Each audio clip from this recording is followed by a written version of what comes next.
hindi pelikula lamang, pero it has some reality sapagkat kung ano mga kapatid nyo, halos pinakita na kung ano yung mangyayari sa taknang panahon. Yan dahil po yung mga puso't isipan ngayong araw.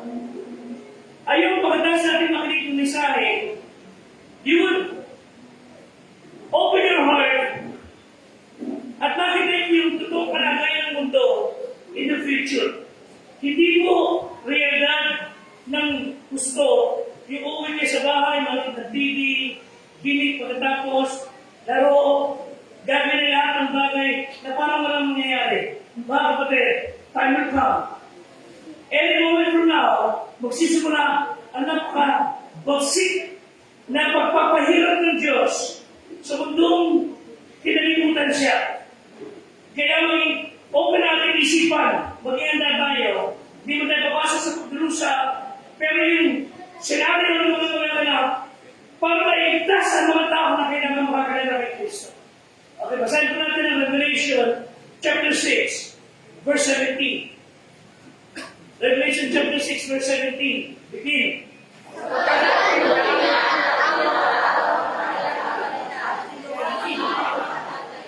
Sino makatitindi? Sino makatitiis? Sino makatatakas? Sino makatatayo sa dakilang araw ng kagalitan ng Diyos? Sa pagdalatan na gusto kong makita nyo, Revelation chapter 9, verse 20 and 21. Revelation chapter 9, 20, begin. Ang lalabing sa mga tao, basa, na hindi nakatay sa mga sabi ito, ay hindi nagsisisi sa bawat ng mga kamay upang magsasamba sa mga inyo at sa mga Diyos dito at hindi nakatanso at ito at kahit na hindi nakakakita, hindi nakakalimutan, hindi nakakalaman, bertuan, at sila hindi nagsisisi sa kanyang pagpapagay kahit sa sanang dalaway, kahit sa sanang pagpapagay, kahit sa sanang mananaw. Before we pray, before you sit down, dahil mo noon, sa sobrang tikas ang puso at sama ng tao, hindi sila magsisisi kahit hayagang harapan na pinapahirapan na sila ng Diyos. Huwag nawasan ng mga Adam, mga kasama dyan, ang ating mga mahal sa buhay. Tayo magsipo, pagpalay ng Ama kayong salita, ang biyaya ng Diyos sa langit ay sumating. Amen? Sa pangalan ni Kristo natin, Diyos at tagapagligtas. Ang ating biyasa ay nagpapakita ng cosmic disturbances sa langit na iniula ng bagay na magaganap sa takang panahon. Isaiah 34 verse 4, habang binubuksan. Again, in your Bible, markahan niyo, Isaiah 34 verse 4. Mababasa natin dito ang galing ng Diyos, ang poon ng Diyos, basa, at ang lahat na natatanong sa langit ay nilipol. Ang langit ay magbabulong mo tayo sa kiti-kiti. Ang buhay ng buhay ay mawawala na parang dahon, lalo sa puno ng ubas, at kaya nagtawag ng puno ng Diyos. Tignan nyo, mawawala sila lahat sa galit ng Diyos. Sa pagdalata, Matthew 24:29. Again, magkahin ang Bible nyo. 24:29 ng Matthew. Basa. Datapot kalakalaman pagkatapos ng kapigatihan sa mga araw na iyon. Magdidilim ang araw. At karoon ay hindi magdidilim na iwanan. At mangalan na karoon magdidilim mula sa langit. Magsisipatan ang mga kapagilian sa mga langit. Listen, church. Yung araw magdidilim. Buwan na hindi magdidilim iwanan. Yung bituin na namin maliit. Alam niyo ba, ang maraming yan, marami pa sa araw. Babagsak mula sa langit. Ewan kung hindi nyo ma-imagine yung hirap ng panahon kung saan ang tribulation period ay pagpaparusa ng Diyos. At balik tayo sa Revelation 6, verse 16. During tribulation period, akala ng mga tao ay ito na katapusan ng mundo. Pero hindi pa. Ano basa? Begin. At sinasabi nila sa pagpapagod sa mga ito, mawag kayo sa akin, kanilitan sa kasama, ang puso ng fluman, sa gamit ng kordero. Eh, church, nakita nyo, saan na magbalik naman si Diyos, saan na magsisira sa naman, ayaw mo saan magtatago at nananalangin na tago yung lupa. Sila ay tago sa lupa, ano nakaupo sa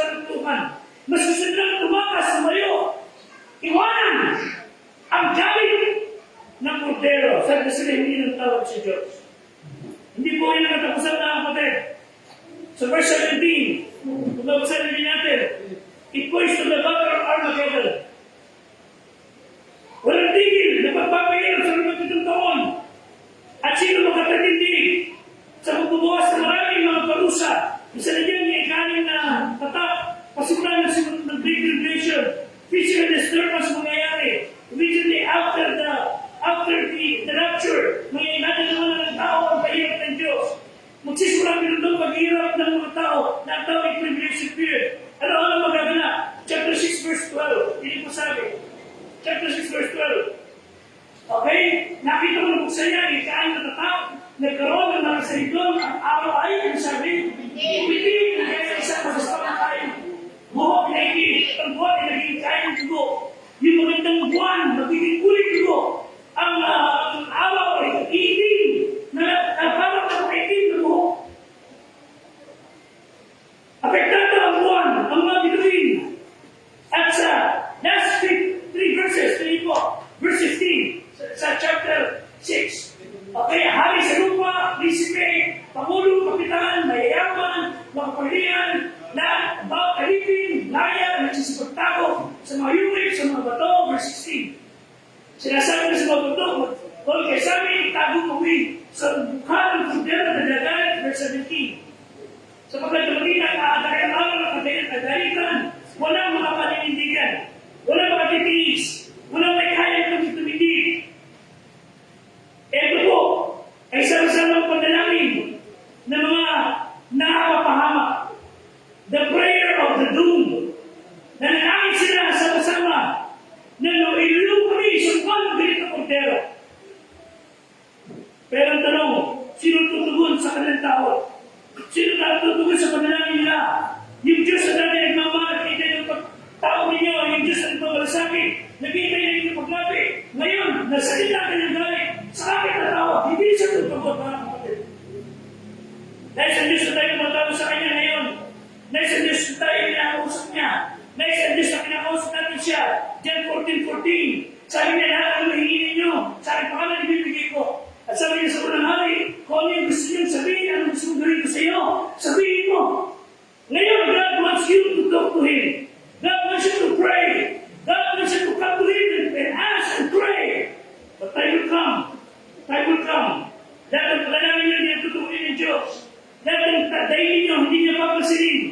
Hindi katulad ni Abraham, ni Isaac, ni Moses, ni Daniel, ni Elijah. Dahil pag tayo pray, tinugod sila ng Diyos.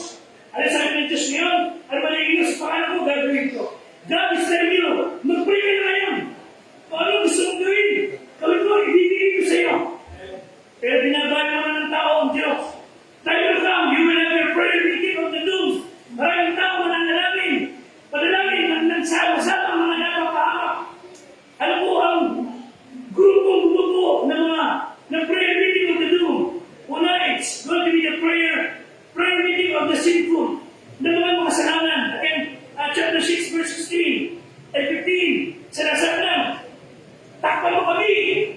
Mahulog kayo sa amin mga bato. Mas gusto na mamatay sila. Kaysa namin ay galing ng kordero. Kapatid, yung tinuugan nila, natakasan nila sa dali ng Diyos. Pag namatay sila, hindi na sila. Sa kamatay ng naramdaman, harap nila ang Diyos na hukom. Hindi magtatapos ang sinuman sa Diyos. Ay, narinig mo kayo. God will always be there kung nasa kayo. At kung masakit na nandun siya, kung saan ka nagtatago, kaya-kaya niyang kunin. Kaya-kaya nandun ko sa niya nais. Pagkain, hindi mananampalataya. Ang mga tao ito, the priority of the sinful, they have no hope, no peace, no heaven, no Jesus. Kawawa sila. Ayaw you would listen. Maraming tao ang mapapasama sa prayer meeting ng mga sinful. Karamihan naman sa buhay kaibigan natin. Hindi pa kinaawa sa atin.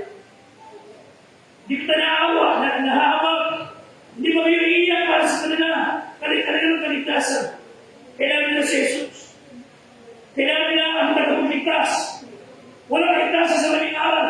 Walang kaligtasan sa mga born again. Walang kaligtasan sa religion. Ang kailangan ng tao yung si Kristo bilang tagapagligtas. Kailangan nila kayo. Kailangan nila tayo. Ay ang Diyos na pabayaan ng mga sinful, ng mga kasalanan sa kamay sa karas. But dahil sa mga ginagawa. Ano sabi ng Bible sa awit 9:17?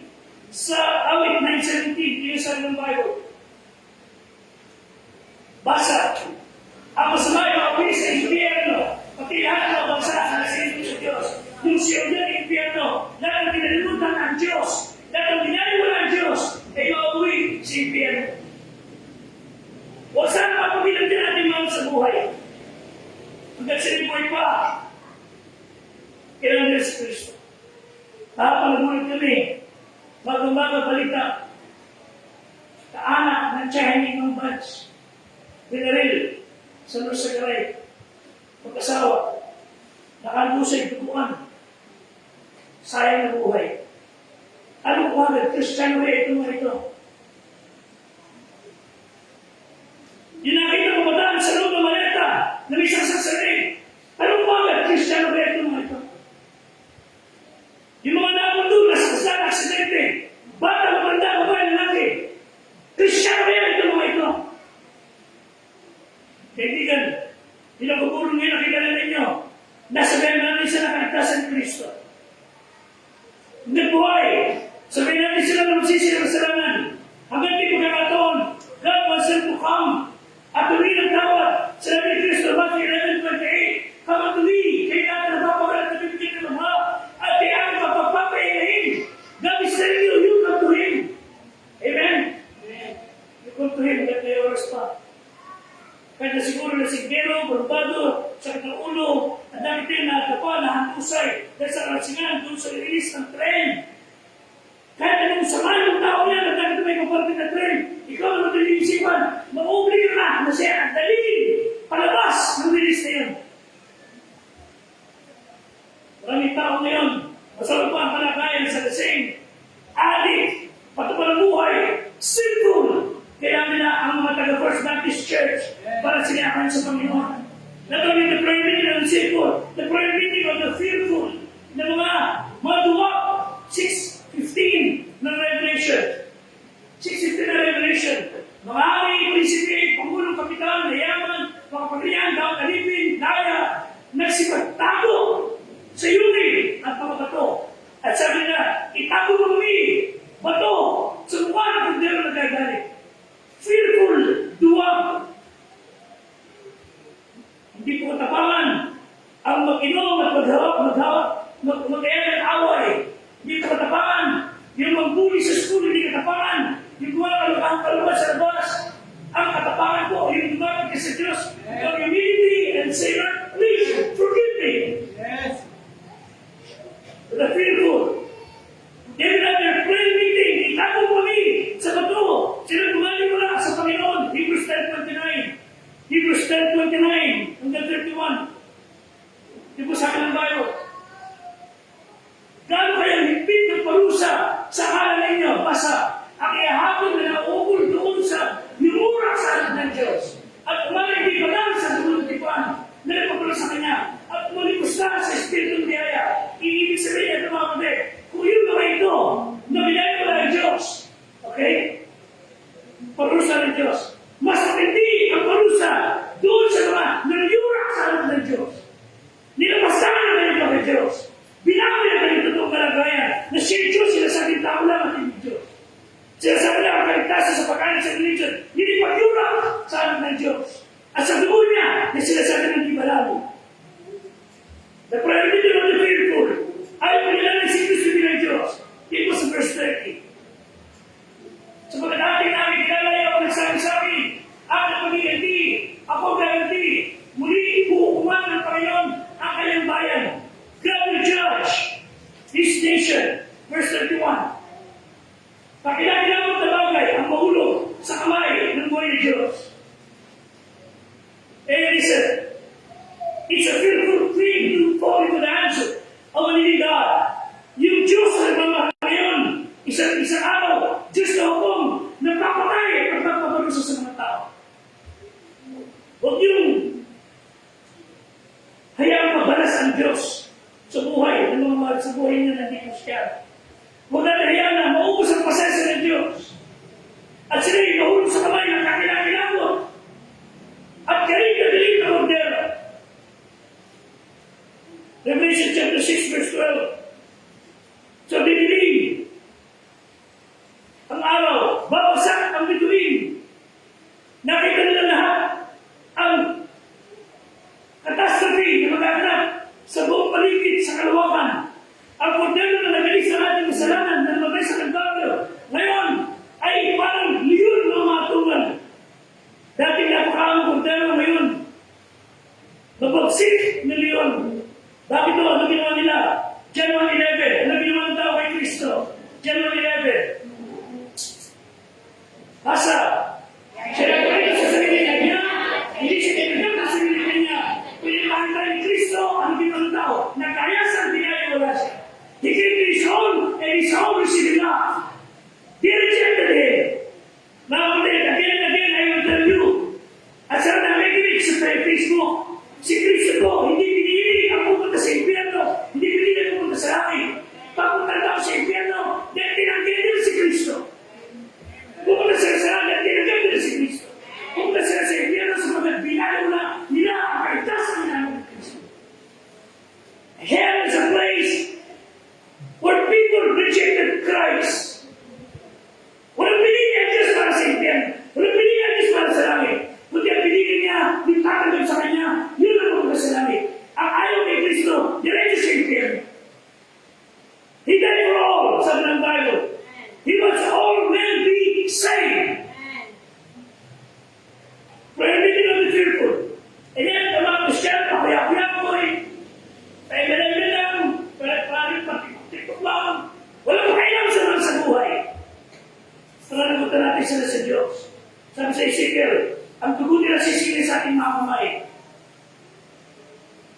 Hindi po simple ang magiging sa Diyos. Ang dali magiging Kristyano. Pero bumuhay para sa Panginoon. Hindi po biro, mga kapatid. Nakabatang sa ating balikan ang responsibilidad. Magulang, tatay, nanay, lolo, lola, kuya, ate. Gusto lahat ng kaibigan. Dapat maakay sa Panginoon. Amen? Amen. Hindi ka na isang tao lang. But they rejected him. At alam niyo ang matinding kasalanan. Alam niyo ang tiyaging kasalanan. Hindi po pagpatay, hindi pag-rape, hindi pag-nulog, hindi ang magbabay. Pati ang matinding kasalanan, hindi tagyan ng tao si Kristo. John 3:36. Napatay siya sa Kalbaryo. Itinigil sa kanyang dugo. Walang hinanap ng sarili kundi tayo ligtas. At siya namatay ilibing. Binayaran ng sukdulan na pinagbuhay ang ating mga kasalanan. And then he was buried. And also again, sino ka para tumagi sa kanya? At pag tinigil siya, sino ka para dahil na niya sa langit na tumagi sa kanya ang kaligtasan? He has no choice. Kundi dinigil siya sa impyerno. Dito tumagi kay Kristo.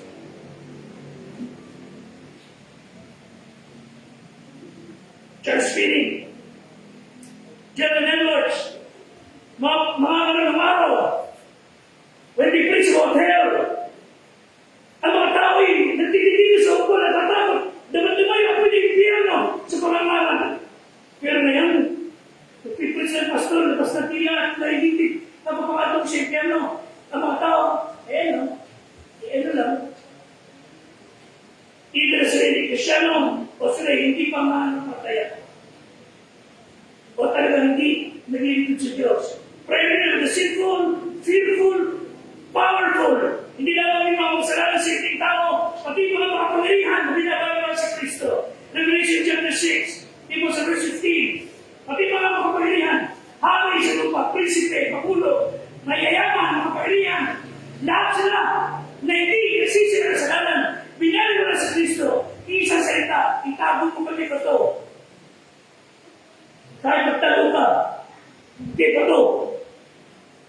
Dahil talaga niya, mamamatay ka, at pag dinatay yung magka sa impyerno, para mo ngayon Diyos, na tinatakasan mo.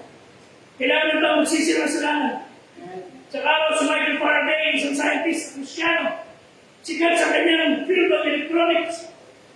Binigyan ng parangal isang araw sa isang bansa para bigyan ng karangalan at pagkilala.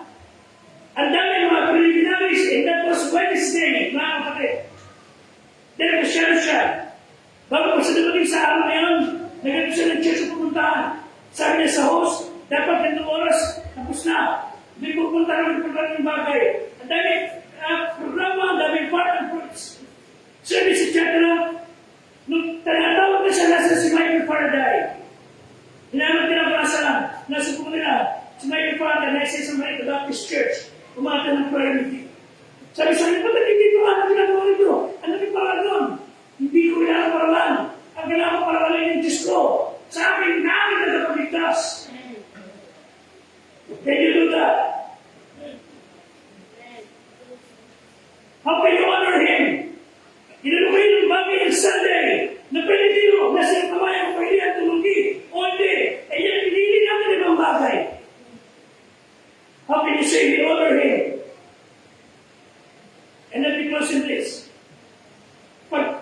dating ng itong tatak.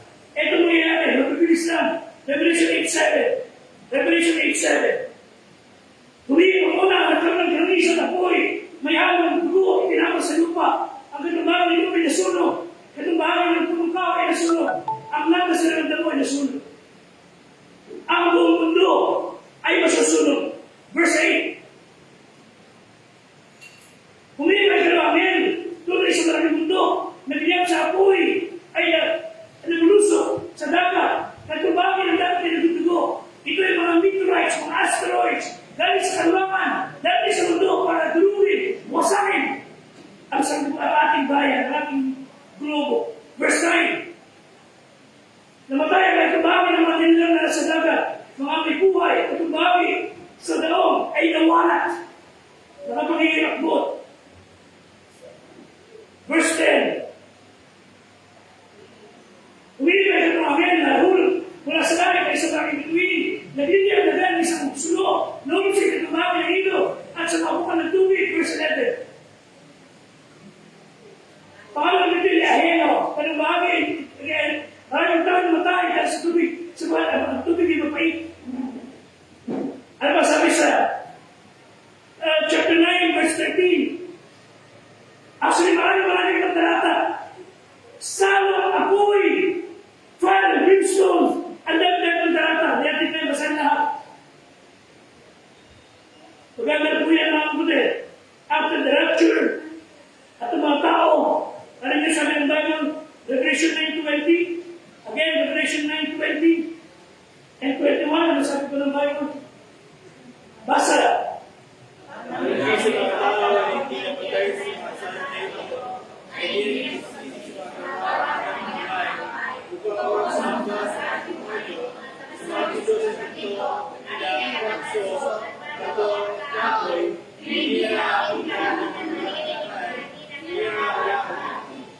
Sabi mo, sisi. Isa mo, sisi. Kahit sa pag-ibig, kahit sa sana yung magkakabilang dyan ang ating mahal sa buhay. Before we close, let's watch this film. Paano rin nyo kung ano nangyari? Kunting larawan lang na magaganap sa panang